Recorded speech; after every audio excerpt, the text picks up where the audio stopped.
Okay, students, so this is biosafety and bioethics and BCHM315 is the course code, and this is lecture 2, and the topic is classification of laboratories based on biosafety levels.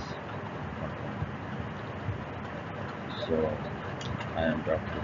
Ibrahim, Assistant Professor, Department of Chemistry, Ohio University of Science and Technology, and you can reach me at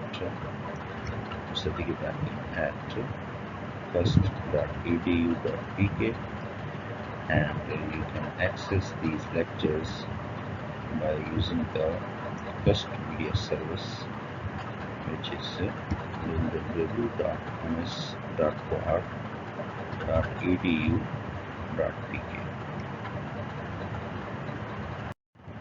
Okay, so the topics which need to be discussed include the barriers and producers used by laboratories to protect workers and other from infection. So basically, like the laboratories, they have certain rules and regulations and standard practices which need to be adopted, and as a result of that, the workers which are working in the lab, so they are safe from those diseases and infections. So another topic we'll be discussing is the describing the two biosafety levels and the protective measures used by each type of laboratory when handling infectious materials. So this is very important that we are moving towards the laboratories based on the biosafety levels. So in this part of the lecture, we will be discussing biosafety level 1 and biosafety level 2 laboratories, and what are the standard procedures and safety measures which need to be followed when working in the biosafety laboratories. Along with it, we will be providing examples of the types of biological agents which are handled in each type of laboratory. So we will be discussing certain types of examples of biological agents, basically the microorganisms which are being used in these types of laboratories, and what are the precautionary measures which are taken when using these types of biological agents. So now, moving towards why is biosafety important. So whenever you are working in the lab, so you have to take certain measures, certain safety measures. By adopting those measures, you can prevent yourself from getting infections. So the laboratories and the laboratorians, they recognize hazards of processing infectious agents. So whenever a researcher is working in the laboratory and dealing with biological agents, so he knows or she knows that what are the hazards, what are the dangers which are possible as a result of working within the lab, and what types of precautionary measures or steps or actions should be taken so that those hazards, they should not affect the researcher or other people working in the lab. So there have been guidelines which have been developed to protect the workers in the microbiological and medical labs along with the biochemistry labs through engineering controls, management policies, as well as the work practices. So engineering controls is the layout, the makeup of the laboratory in such a manner that these hazardous biological materials they are not spreading outside the laboratory, and the management policies are concerned with it, that how you are managing the work practice inside the laboratory, as well as the work practices is that how you are conducting the experiments in a safe and sound environment, and not allowing the infectious agents to spill over or to be spread inside the lab or outside the lab. So moving towards biosafety levels, there are certain standard steps or practices which need to be followed. So the precautions are taken so that the researchers who are trying to identify organisms within the lab, they themselves do not become infected with the biological agents.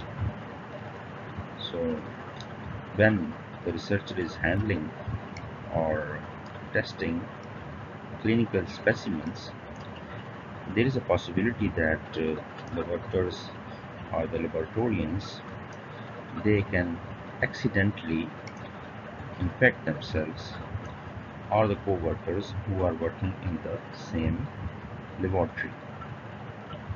So the laboratories must adhere to very specific safety regulations to work with organisms that pose a threat to human health. So it means that, for example, if you are dealing with the E. coli species, uh, either dealing with their cultures, or you are dealing with Salmonella species or Clostridium species. So all of these microorganisms, and they are able to cause infections in the human body. So certain precautionary steps should definitely be taken by the lab workers inside the lab so that they themselves are safe, kept safe from the infection. They don't get the infection, as well as other researchers who are working in the lab. So the infection must not spread within the laboratory so that they may not be affected as well. So in terms of biosafety levels, basically the regulations are the outlines of the precautions, as well as special practices and decontamination procedures which are being followed within the lab so that the infections they may not spread. Now on these biosafety levels, the laboratories have been divided into four biosafety levels, and the protective practices or the standard practices they increase with each level. So in case of biosafety level 1 laboratories, um, within the laboratory the researcher is working with the least dangerous agents, and in that case they require fewest precautions. So in comparison to biosafety level 2, 3 and 4 labs, the biosafety 1 labs have somewhat less precautions in comparison to biosafety level 2, 3 and 4 labs. Now moving towards the most dangerous lab or most protective measures which need to be taken is the biosafety level 4 labs, which have the strictest methods because they are dealing with the agents or biological agents which are most dangerous to the human health, which means that those biological agents, they can cause infections, severe infections, and ultimately it can lead to death. So in that case you have to adopt strict practices within the lab to avoid the spread of the infection to yourself as well as to the other researchers working in the lab. So in case of biosafety level, first of all we are talking about the barriers. So the barriers, they are of two types. One are the primary barriers and the other ones are the physical secondary barriers. So the primary barriers, these are the physical barriers or personal protective equipment, which is also abbreviated as PPE, which is also a part of your course. So these barriers, they are between the lab worker and the pathogen or the biological agent. So these physical barriers, they include gloves, masks, special breathing apparatuses. So these are the things which need to be used when working in the biosafety labs, and they are acting as a barrier between the microorganism or the biological agent and the person who is dealing or handling them. Now the second type is the secondary barriers. So these are the structural aspects of the laboratory that make the working environment of the laboratory safer against infection. So for example, the secondary barriers, they include sinks for hand washing, special containment areas, and special air ventilation patterns. So it means that if the worker has accidentally been in contact with the biological agents, so then there are sinks available, should be available in the laboratory, so that the worker can wash his hands and as a result get rid of the biological agent. Similarly, the special containment areas are certain types of containers in which the neutralized form of the biological agents is kept with the lid closed. As well as you have air ventilation system present within the lab, so that the fresh air, it can come inside the lab, and there should be an exhaust through which the air which is present inside the lab can go out, and there is a cross ventilation taking place inside the lab to avoid the accumulation of the biological agents inside the biosafety lab. So moving towards biosafety level 1, which is also abbreviated as BSL-1. So in biosafety 1 labs, um, the workers are dealing with the agents which are not known to cause disease in healthy adults. which means that the immune system of the healthy person is in such condition that the agents, biological agents, they cannot harm the person working in the lab. But in contrast to that, there are some exceptions that some organisms, they may cause disease in immunocompromised individuals. So the immunocompromised individuals are those workers or researchers working in the lab who are not very healthy from the immunity point of view.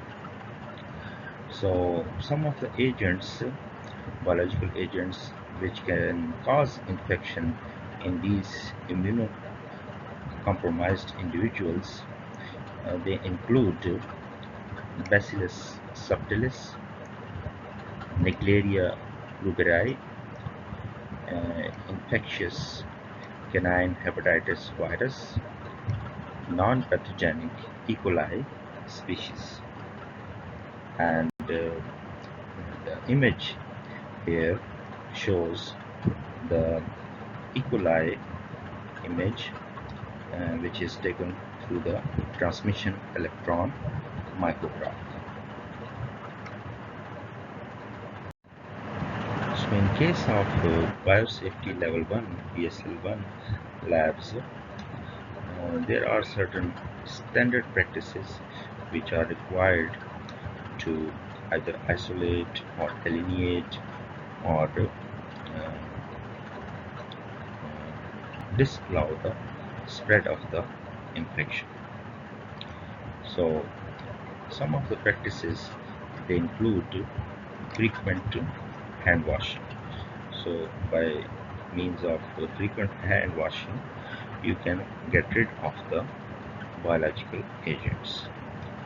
Another practice is that the door that can be kept closed when working inside the lab. So it means that in the BSL1 labs, the doors should always be kept closed when working is underway inside the BSL1 labs, and as a result, if there is a contamination taking place inside the lab, so that contamination cannot spread outside the lab. Another standard practice is the limits on the access to the lab space when working. So it means that whoever is allowed to work in the lab should be going inside the lab, and other than that, no other persons or researchers should be allowed to enter the lab who are not working inside the lab. Further standard practices or steps, precautionary steps are that there should be no smoking, no eating, no drinking, and no storage of food in the laboratory, because as a result of eating, drinking, or storage of food, there is a possibility that the biological agents, they can infect those materials, and as a result the infection can spread in the whole lab. Now another practice is to extreme care to minimize the splashes and actions that may create aerosols. The aerosols are the tiny droplets, so care should be taken when dealing with the solvents, when dealing with the samples, either blood samples or bodily fluids. So there shouldn't be any aerosolization taking place inside the lab, and also there should be no spillage of the samples which contain the biological agents, because as a result of those spills or splashes, there is a possibility that the biological agents, they will contaminate the whole BSL-1 lab, and as a result, the decontamination of the whole lab will be required.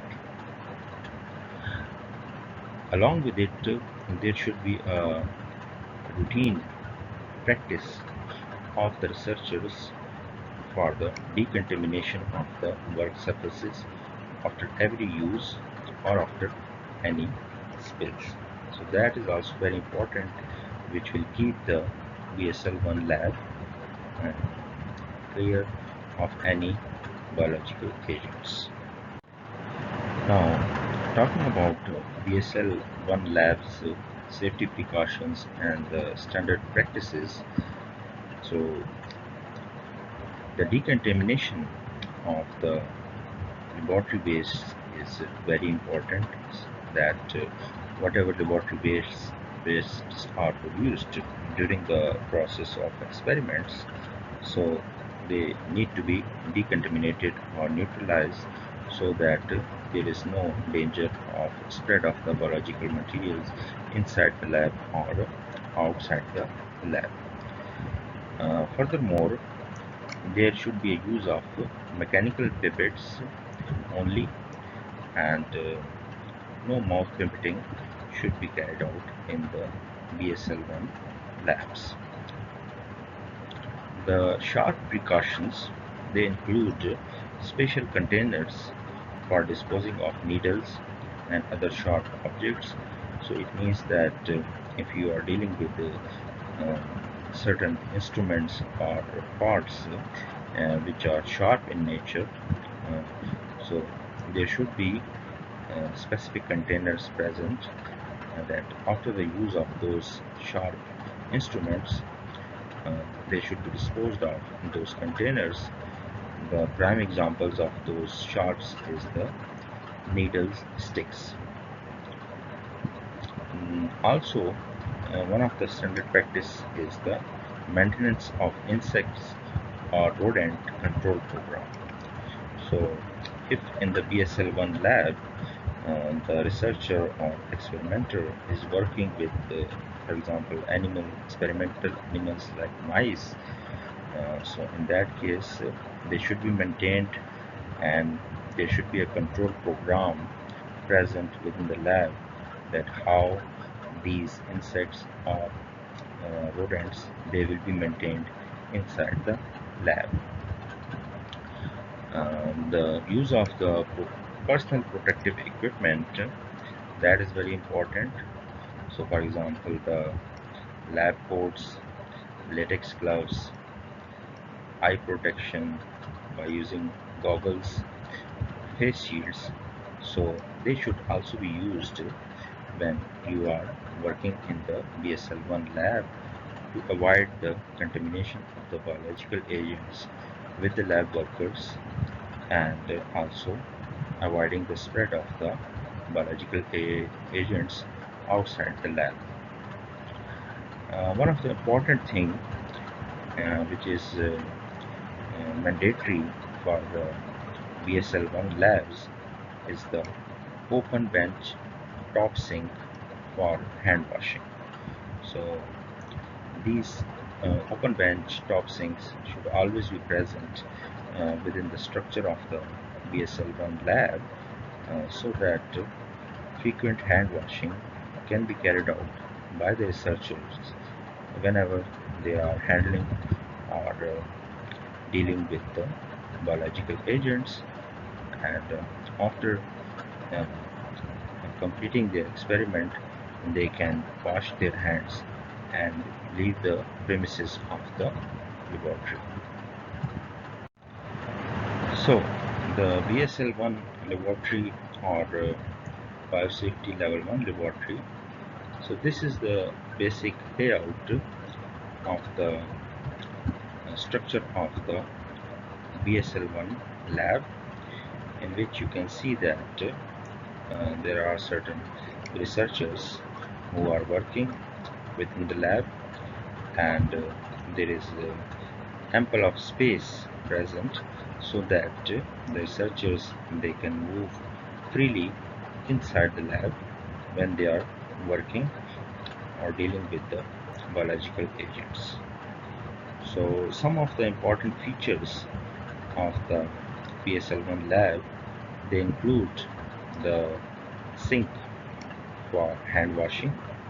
So the sink must be present in BSL-1 lab. Along with it, there is a bio-waste container, normally which has the recombinant DNA in the form of waste, which is first neutralized and then kept in these bio-waste containers. And then the access control, which is the door, which you can see that which can control the access to the lab, so only authorized personnel can enter inside the lab or leave the lab. And there are certain sign posted on the door uh, which mentions that which type of microorganisms or biological agents are being dealt with in the BSL-1 lab. So this is the general layout, the general structure of the BSL-1 lab, and also the important provisions which should be present within the BSL-1 lab.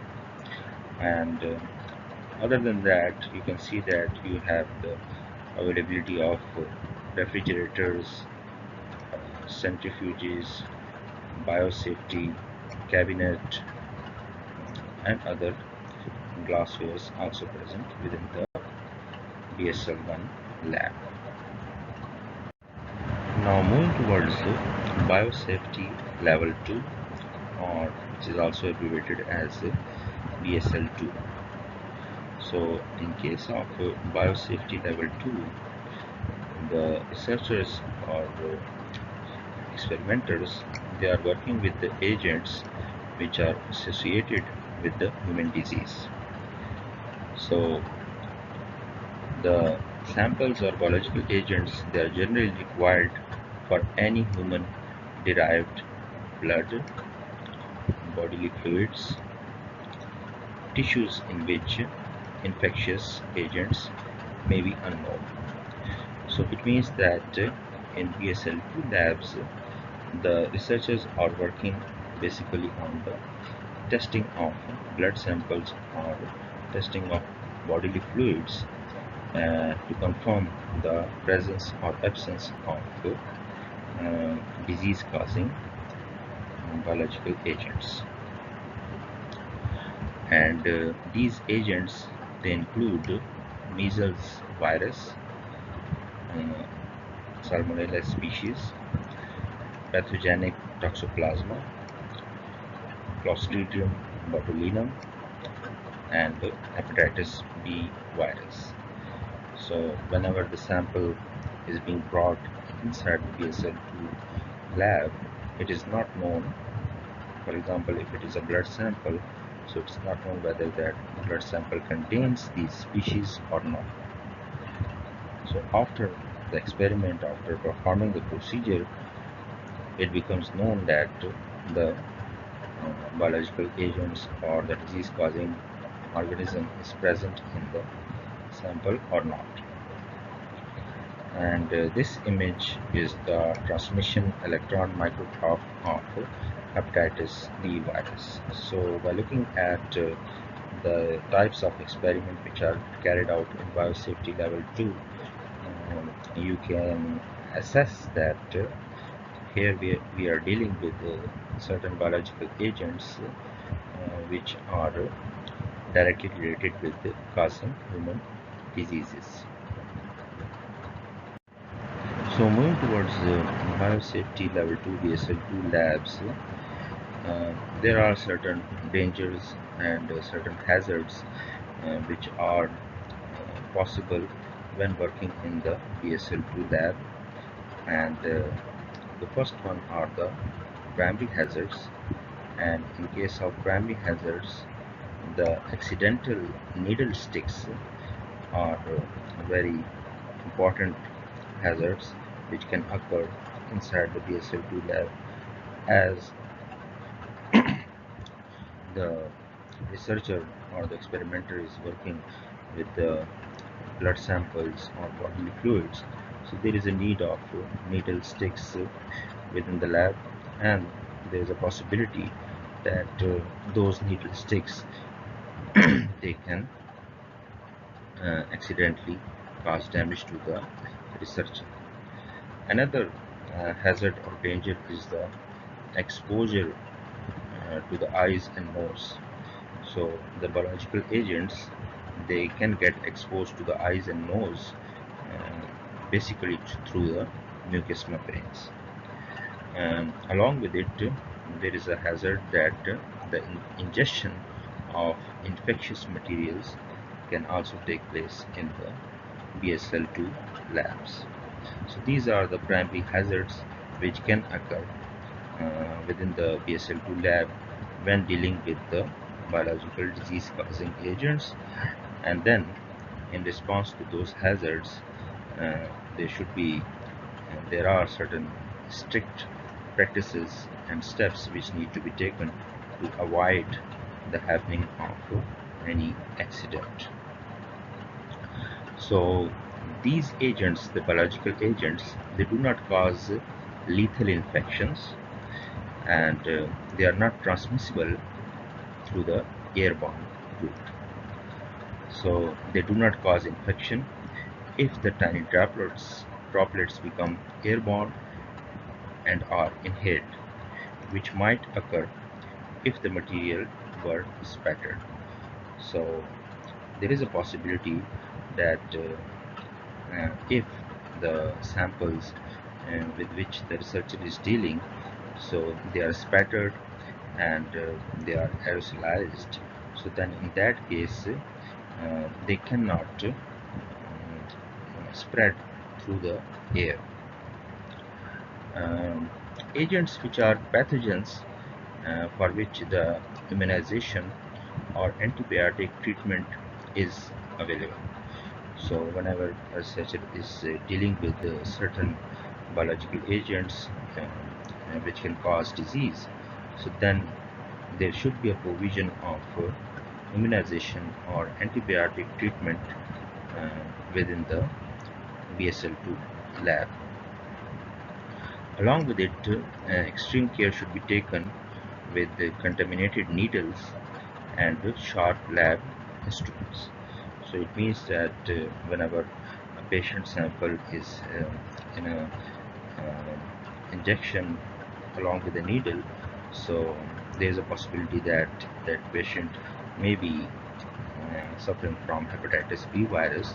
So in that case, extreme care should be taken, and the contaminated needles should be properly disposed in the proper waste container. So the biosafety level 2 labs, there are certain standard practices um, which include also in BSL-1 labs. So all the standard practices which are followed in BSL-1 labs, they are also being followed in BSL-2 labs. Plus, along with those standard practices, there are certain other practices which need to be followed when working in the BSL-2 labs. So first of all is the policies to restrict access to the lab. So only the authorized personnel should be allowed to work in the lab or enter the lab. And there should be biohazard warning signs posted outside the lab so that the people um, who are working in other labs, when they see the signs posted outside the lab, they come to know that the researchers inside the lab are working with infectious agents. The surveillance of the laboratory personnel with appropriate immunization should be offered so that if the persons who are working inside the lab and there is a possibility that they can get infected with those biological agents with which they are working, so then the immunization um, facility should be available inside the lab. The biosafety manual should be available with definitions of the needed waste decontamination or medical surveillance policies. So the biosafety manual will help the researchers to know that how to dispose of the waste, how to decontaminate different biological agents or different areas of the lab, as well as the medical surveillance policies, which may include the daily checkup of the researchers, that whether they are healthy and not immunocompromised, and they can work in the lab.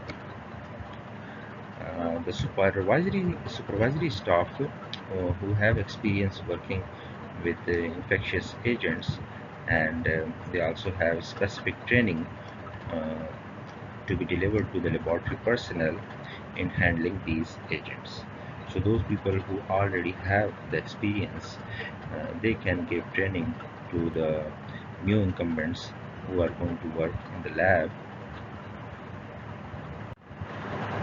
So in case of biosafety level 2 labs or BSL2 labs, as we discussed earlier, that there should be a biosafety sign posted outside the door of the BSL2 lab, and this is the example that what type of the post is posted on the door of the BSL2 lab, which gives information so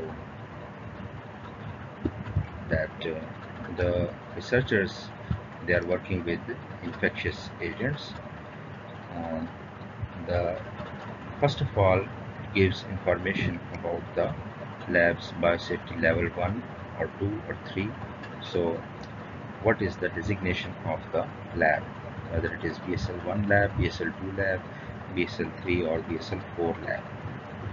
Another one is that the provision of infectious agents under study, that whether the researchers, they are dealing with E. coli species or Salmonella species or hepatitis A, B, C virus.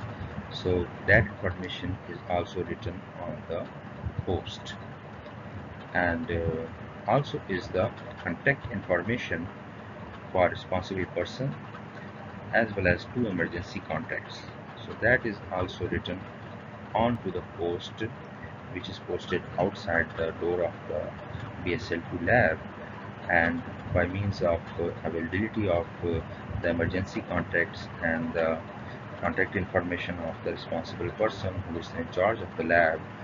So if anything dangerous or accidental happens inside the lab, so then in that case those people can be contacted and the damage can be minimized and contained to the minimum level. Now moving towards the biosafety level 2 laboratory layout. So this is the general layout of the biosafety level 2 lab, and here you can see that it is quite similar to the BSL1 infrastructure, and the availability of the resources depends that which type of research work we are going to do. So on the basis of the need of the research work, the BSL1 or BSL2 lab will be selected. So in case of BSL2 lab, there is a provision of biological safety cabinet where the researcher is dealing with the biological agents or infectious agents or microorganisms. So that is an important addition in comparison to the BSL1 lab in the BSL2 lab. There is also another additional thing which is available in BSL2 lab, which is the autoclave, and notice that the autoclave is present outside the general lab area. So it is placed outside the experimental area of the BSL-2 lab. Then you have the same bio-waste container in which the biological waste is being kept after it is being neutralized, and then you have the sink for hand washing, which is important in all BSL labs. So along with it you have the access control, from where you can enter and leave the lab, and then there are signs which are posted onto the door of the BSL-2 lab, on which the information is available. As we discussed, the sign posted on the door and what type of information is available in the previous slide. So this is the overall mechanical structure of the BSL-2 lab, and you can see that if you compare it with BSL-1 lab, so there are certain additions like the biological safety cabinet and the autoclave, um, which were not present in the BSL-1 lab, but they have been provisioned in the BSL-2 lab. Along with it, there is another addition of aerosol-proof rotors on centrifuges. So aerosol-proof rotors are those rotors in centrifuges which don't allow the entry or exit of the tiny droplets either from the sample to the environment or from the environment to the sample. So these are very sophisticated centrifuges, and the main function or purpose of these centrifuges is to avoid the contamination of the biological samples. Now moving towards the references which were consulted for preparing this lecture. So there are many good books which are available either online or in the library, which you can use for further reading. So the first one is Altman by Altman and Hasegawa, and it is plant biotechnology and agriculture. The second one is Laboratory Biosafety Manual, which is from WHO, and it is also available online. Another one is the Handbook of Laboratory Safety by Ford AK, and fourth one is Genes, Technology and Policy. It is also available online, written by Jose Meyer, and the last one is by V.S. Krishna, and the title of the book is Bioethics and Biosafety in Biotechnology. So these are all the reference books which you can consult for further reading and understanding. Thank you.